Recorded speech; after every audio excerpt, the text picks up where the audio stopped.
And everyone, I thought it'd be fun to dive into some economics today, specifically how market equilibrium is achieved. We'll use some graphic models to figure out how prices adjust so that the quantity demanded equals the quantity supplied.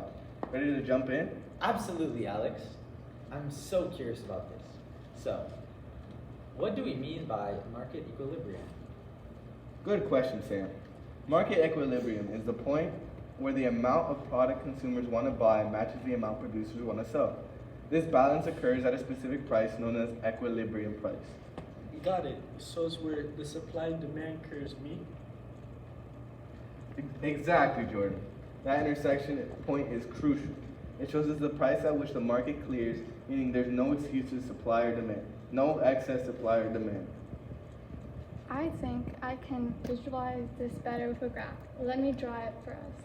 Here's the basic setup. The downward sloping line represents demand, and the upward sloping line represents supply. So, the demand curve slopes down because as prices fall, consumers are more willing to buy. The supply curve slopes up because higher prices encourage producers to supply more. Exactly. The equilibrium price is where these two curves intersect. That's where the quantity demanded equals the quantity supplied. Can we label the graph with an example? Maybe use some numbers to make it clear. Sure, let's say the equilibrium price is 5 and the equilibrium quantity is 60 units. So, at $5, both the quantity demanded and the quality supplied are 60 units? That's right. The point on the graph represents market equilibrium. Start whenever you want. To calculate equilibrium, we use the point where the demand and supply curves intersect. Let's use our example.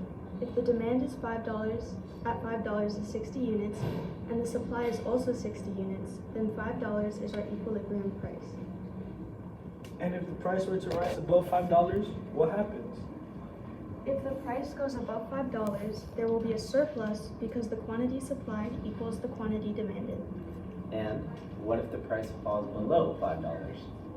If the price drops below $5, there will be a shortage because the quantity demanded exceeds the quantity supplied. This is like balancing a scale. If one side gets too heavy, it tips until it balances again. Exactly, Riley. The market adjusts to eliminate the surplus or shortage, moving back to equilibrium. Start. Let's see what happens when demand increases. I'm shifting the demand curve to the right. When demand increases, the equilibrium price goes up because consumers are willing to pay more. The equilibrium quantity also increases because more units are bought and sold at the higher price. And what about an increase in supply? With an increase in supply, the supply curve shifts right. This lowers the equilibrium price, but increases the equilibrium quantity.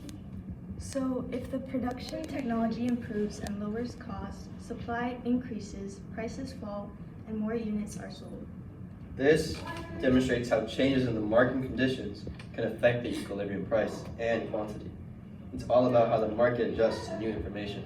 Exactly. This can be applied to many real-world situations, like new technology reducing production costs or changes in consumer preferences affecting demand.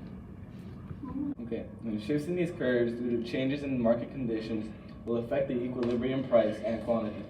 Understanding this helps us predict how changes in the market will impact prices and quantities. For instance, if a new smartphone is released and everyone wants it, the demand curve shifts right, leading to a higher price and more units sold. On the flip side, if the new manufacturing process lowers production costs, the supply curve shifts right, leading to lower prices and more units sold. Wow. Models helps visualize and predict market behavior effectively. It's like having a roadmap for how markets respond to different conditions. Well put, Taylor. And that's a wrap on market equilibrium. Any last questions or thoughts?